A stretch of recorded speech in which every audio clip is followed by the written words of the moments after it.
Joe is not here at the moment. He's at home, he's chilling. So we only have 2 subjects for today. Actually, there might be 3. Let's make it 3.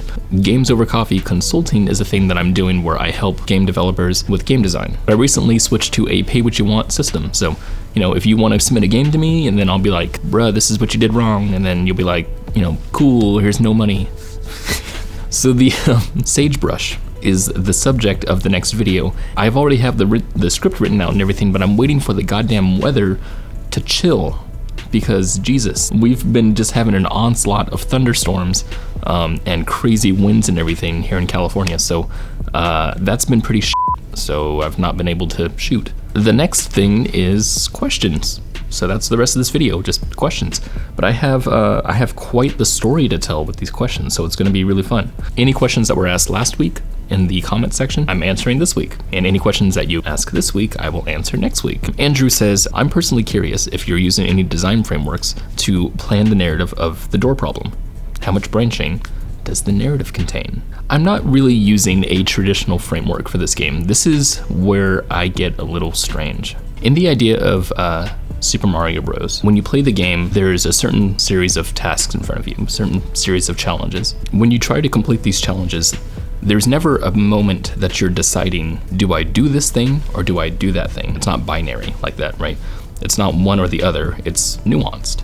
All of your decisions are nuanced. That's what I want to do with a story, right? Is I want to make every decision nuanced so that the player can still play the story that I want them to play, but they feel like every decision that they've made is their own because they decided to do it. I would call Super Mario Bros. An infinite branching tree or an infinite decision tree or whatever, because the player can do pretty much anything they want. No one ever draws a line between the decisions that they're making in that game because they don't see them as decisions, they just see them as actions. And that's what I want a story to do in a game. I want them to just be actions. The next question is by Azrael. I'd love to hear your experience developing games. Since this isn't your first time doing it, what happened to your previous projects? Did they end?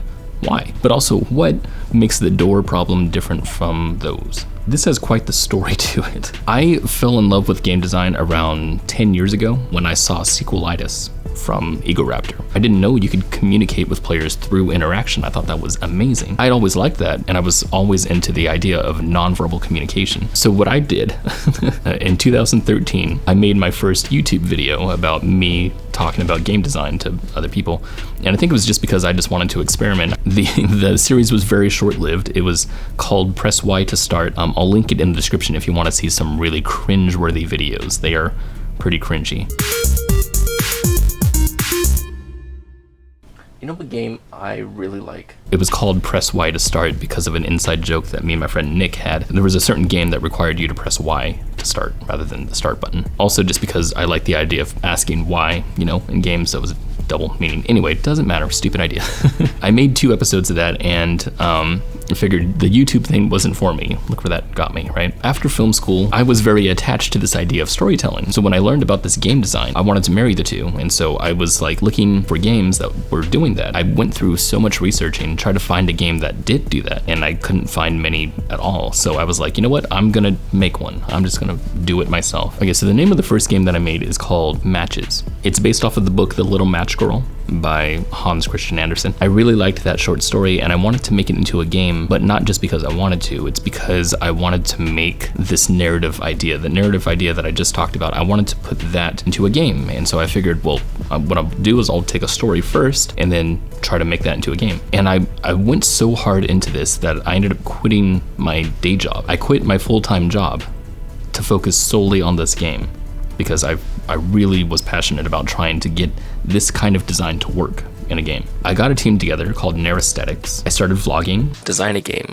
that tells a really good, strong, interactive story. I started having an Instagram page, also stuff that's linked below if you want to see it. The game never got finished for a few reasons. The first reason was because I'm just a terrible manager. I was the only one who quit my job to work on this game, so I was working with other people who already had a day job. On my end, things were moving very fast, but it was bottlenecked on their end because they still had other things to do. I had a person work on the art, I had a person working on the programming, and I had a person working on the music. In fact, the person who asked the question last week, Nick just said, what do you think of Sonic Frontiers? He was the one who worked on the music, so Thank you, Nick, for working on that game. That was a lot of fun. It didn't come to fruition though because I was still learning.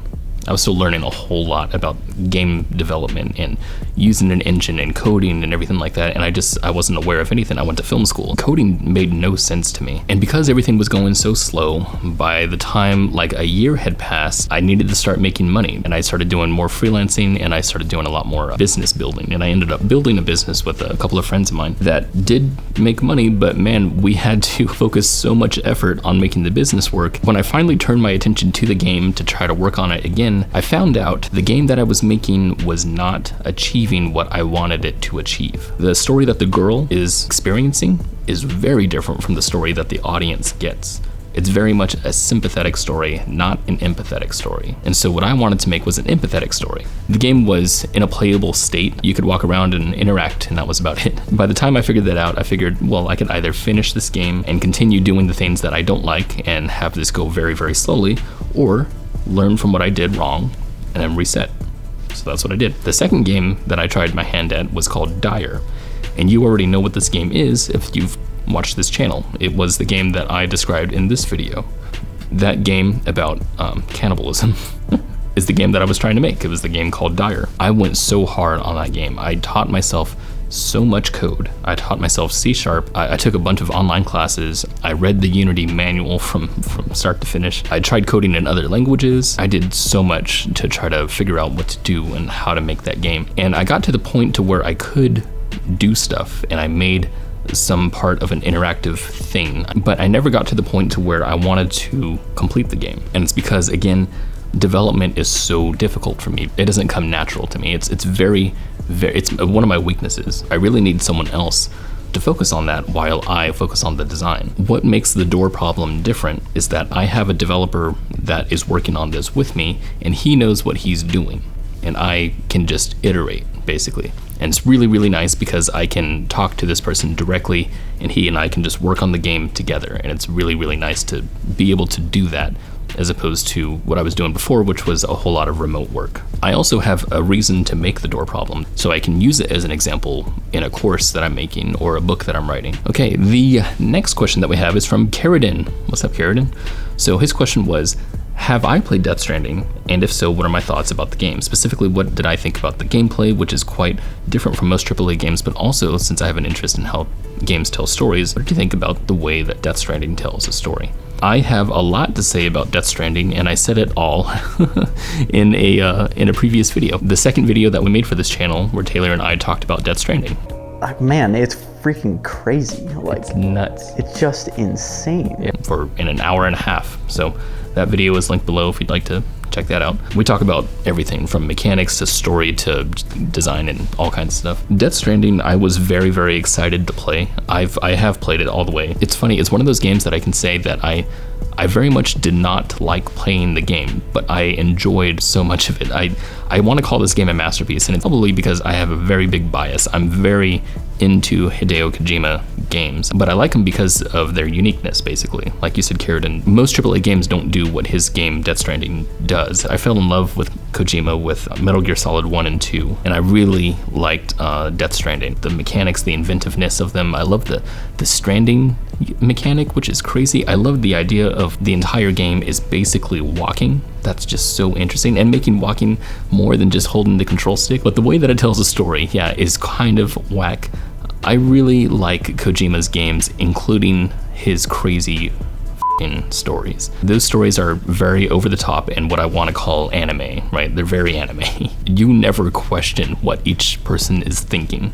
They always say their thoughts out loud. He tells his stories very, very third person. The games like Hades or Legend of Zelda or Katana Zero are all games that I very much enjoy having the third person perspective of. There's a question from Jay. Jay says, my question for this week is, are you working with a sound/music artist for your videos? And what thoughts do you have for the audio aspects of your game? So first, I wanted to make sure that I was reading this right. Did you mean the videos, like these videos, YouTube videos, or did you mean the game that I was talking about? Or did you mean both? I'm gonna answer both. The music that I have for these videos began back in the first video. One of my friends from high school, I believe. Yeah, it was in high school? Wow. Numa. He makes really, really interesting music, and I wanted him to create a track for this, so I paid him to do a couple tracks, and I've been using those tracks in these videos ever since.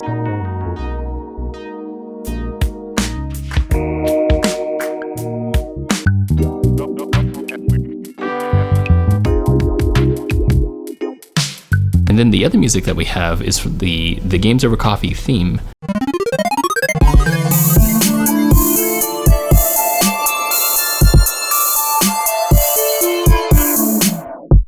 And the Half Calf theme.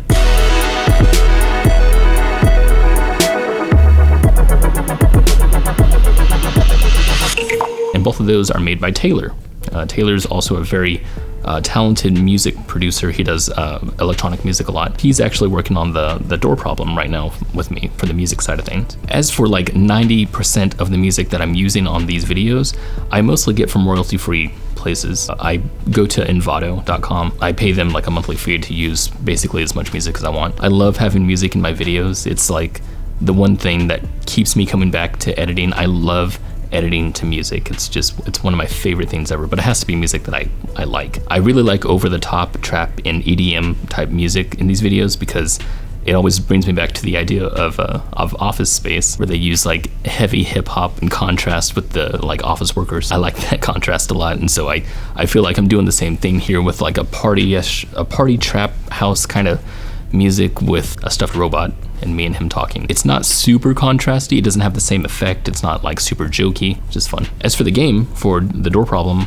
all the sounds that are being made in that, I haven't yet directed, but I do have someone that I'm going to be reaching out to talk about sounds and stuff, and I haven't directed the music just yet either, but we'll come back to that. Question from The Ironic Raven. The Ironic Raven comes in with 6 questions, so I'm going to answer all these pretty quickly. When did you first realize that you were interested in making games? I didn't realize I actually wanted to make games. It was just logic that I really liked, so I liked level editors was like the thing that I was really excited about. Like in Tony Hawk's Pro Skater, I loved creating different parks, or in Time Splitters 2, where you could create your own missions and stuff. I really loved doing that stuff. That was a lot of fun. What made you go from interested in making games to sitting down and actually trying to make a game? If I could trace it down to one moment, it was when I was watching an extra credits video and it really connected with me. They said in film, you have show, don't tell. In video games, you have do, don't show. I started connecting that to narratives. And then, like I said in the previous questions, that's what led me to start making games. Have you found a specific area of game development / design that you enjoy the most and the least? Yeah, I hate development. I hate development, I hate coding, I hate visual coding, I hate pretty much everything that has to do with actually doing stuff in the game engine. Except for moving stuff around, I can do that. I love design work. I love anything that's high level. I can't think low level, and I know even C# is like a high level code, but it still feels low level to me. I always thought of code as like Lego pieces, but you have to make the Lego pieces first and then use them to build. I can't do the making part. I can have pieces and I can make a game from it, but if I have to build the pieces, I can't do it. My brain just explodes. I can't, I get so stressed out. But I love high level stuff. I love conceptual stuff. I love analyzing, and I love iterative testing. Design work, testing work, analyzing, bug fixing, basically everything that's not coding and development. Do you spend any time designing your game outside of Unity, such as writing ideas? Yeah, that's all I do actually. I only write. I have so much stuff written. In fact, that's one of the reasons why I decided to write a blog, was because I was like, I should just change some of these notes into blog posts. I use OneNote and Google Keep. The way that I get out my ideas is just by writing things down. I just make game design documents. I have a lot of documents that are just all full of a game completely in text form. Right, and I haven't made them yet. If you could make any dream game that you wanted, what would the focus of that game be? Would it be story, gameplay, emotional experience, group experience, making money? To be honest, the game that I'm making now is my dream game. I don't think about games the same way I think that most game developers do, because I'm not a person who likes game developing. Mostly it's about, I have an idea and I want to make that idea. So right now it's the Door Problem, but after I make that, it's going to be something else, and after I make that, it's going to be something else. I was just thinking about that question. If I had an unlimited budget, unlimited supplies and tools and time, I guess, there's this one game that I had thought about for some time that uses the controller as an organic way to speak to people, to basically talk to NPCs throughout the game, but using buttons like verbs and nouns and stuff like that. I have a whole game design document talking about it, so yeah, that's probably something I'd want to make. There is an ultimate goal, I suppose. The ultimate goal is to have Games Over Coffee, this entire thing, be a publisher that publishes games that are, you know, interactive storytelling games in the way that I think they should be. And that's a hint, by the way, to all of you developers out there. If you guys want to make games for this kind of thing in the future, please let me know on the Discord if you're interested in this kind of stuff, because I would love to reach out and like try to make this big idea happen about like being a games publisher and stuff. I don't know where to take it or how to start it, but I'm definitely interested in it. Do you have a favorite piece or pieces of media that you enjoy drawing inspiration from? The Door Problem is actually inspired by Silence, the movie by Martin Scorsese. You can read about that on my blog if you're interested in how that ties together. Movies are my go-to thing because, like I said, because filmmaking is my thing. I just love movies so much, and I love visual storytelling. In games, it's kind of the same way. It's a game that really immerses me in the type of storytelling that they do, not so much in the tone. I do like tone-heavy games like Inside, but when I think about games that really inspire me, the Stanley Parable, Portal, The Beginner's Guide, Depression Quest, Papers, Please, those games really inspire me because they're interactive forms of experiences or interactive storytelling. Any kind of game that really gets away from the mundane and the tropey and the cliche, that's the stuff that inspires me. Sorry Joe couldn't be here to answer any questions. If you have any more questions, please list them below. It can be about anything, I don't care, I'll go ahead and answer them. If you have any questions for Joe, he can answer too. I'll see you guys next time. I don't know when I'm gonna shoot another one of these or where it's gonna be, but I will see you again and we'll see what happens. So, bye.